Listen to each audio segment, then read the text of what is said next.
কানপুরে পৌঁছেছে বাংলাদেশ ক্রিকেট দল, শহর জুড়ে কঠোর নিরাপত্তা ব্যবস্থা। ইংল্যান্ডের বিপক্ষে পাকিস্তানের প্রথম টেস্টের দল ঘোষণা।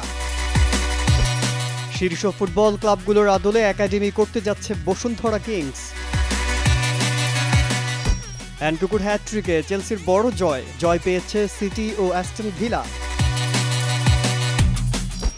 কানপুর টেস্টে সাকিবের খেলা নিয়ে যা বললেন হাতুড়ে সিং।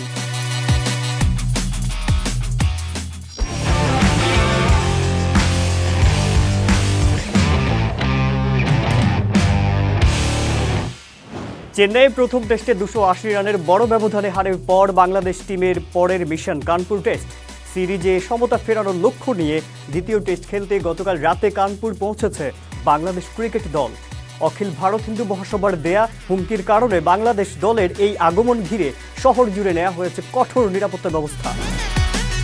বাংলাদেশ দল গত 24 সেপ্টেম্বর রাতে কানপুরে পা রেখেছে। সেখানে তাদের স্বাগত জানানো হয়। কঠোর নিরাপত্তা বলয়ের মাঝেই বাংলাদেশ দলকে বিমানবন্দর থেকে হোটেলে নিয়ে যাওয়া হয়েছে। আগামী 27 সেপ্টেম্বর শুরু হবে বাংলাদেশ ভারত দ্বিতীয় টেস্ট। পুরো সময় ধরে বাংলাদেশ দলের হোটেলকে ঘিরে থাকবে কঠোর নিরাপত্তা বলয়। হোটেল থেকে মাঠ এমনকি অনুশীলন করতে আসার সময়ও টিম বাসের সাথে থাকবে বিশেষ নিরাপত্তা টিম। আগামী মাসে 3 ম্যাচের টেস্ট সিরিজ খেলতে পাকিস্তান সফরে যাবে ইংল্যান্ড দল। 7 থেকে 11 অক্টোবর মুলতানে হবে সিরিজের প্রথম টেস্ট সামনে রেখে শান মাসুদকে অধিনায়ক করে 15 সদস্যের দল ঘোষণা করেছে পাকিস্তান। পাকিস্তানের প্রথম টেস্টে 15 সদস্যের দলে রাখা হয়েছে নোমান আলীকে। 37 বছর বয়সী এই স্পিনার 1 বছরেরও বেশি সময় ধরে দলের বাইরে রয়েছেন। বাংলাদেশের বিপক্ষে টেস্ট সিরিজ হারের পর ব্যাপক বিতর্কের মুখে রাখা হয়েছে অভিজ্ঞ এই স্পিনারকে। সেই সাথে ডাক পেয়েছেন পেস বোলিং অলরাউন্ডার আমির জামাল। লোয়ার ব্যাকের ইনজুরির কারণে বাংলাদেশ সিরিজ মিস করা জামালকে ফেরানো হয়েছে ইংল্যান্ডের বিপক্ষে। ইনজুরির সমস্যার কারণে রাখা হয়নি খুররম শেহজাদকে।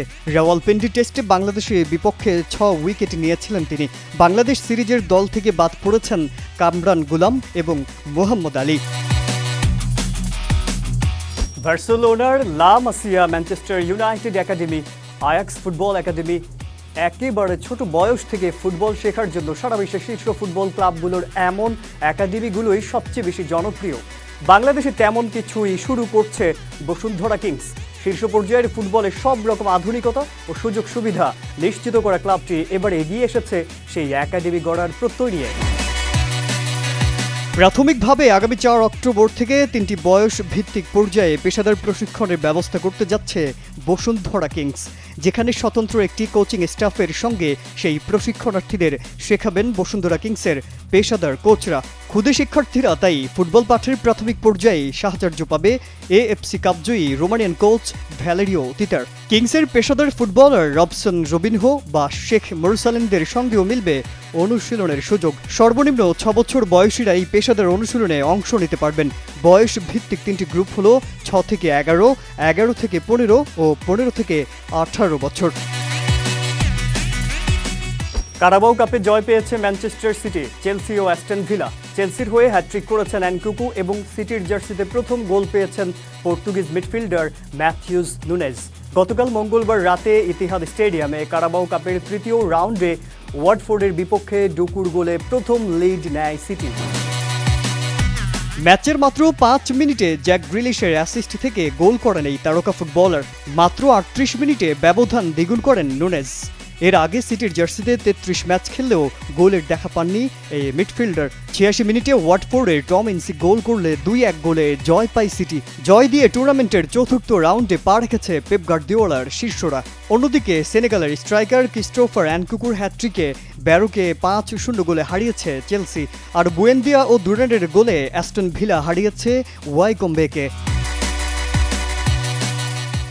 চেন্নাই টেস্ট চলাকালীন সময় সাকিব আল হাসানকে নিয়ে বিতর্কের সৃষ্টি হয়। ভারতের সাবেক স্পিনার ও বর্তমানে ধারাভাষ্যকার মুরালি কার্তিক জানান, বাঁহাতের স্পিনিং আঙ্গুলে অস্ত্রোপচার করানোর কারণেই বলের অনুভূতি পাচ্ছেন না তিনি, যে কারণে প্রথম ইনিংসে তিনি দেরিতে বোলিং করতে আসেন। সাকিবের এই ইনজুরির বিষয়টি প্রকাশ্যে আসার পরেই দ্বিতীয় টেস্ট একাদশে তার জায়গা হবে কিনা এই নিয়ে শুরু হয়েছে জোর গুঞ্জন।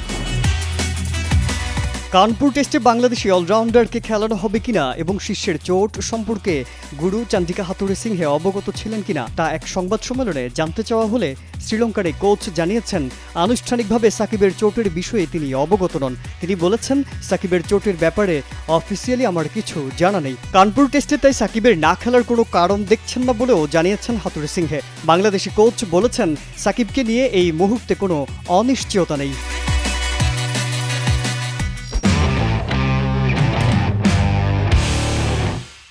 আজকের স্পোর্টস আনলিমিটেড এ পর্যন্তই। কালের কণ্ঠের সর্বশেষ সংবাদ পড়তে ভিজিট করুন www.kalerkontho.com।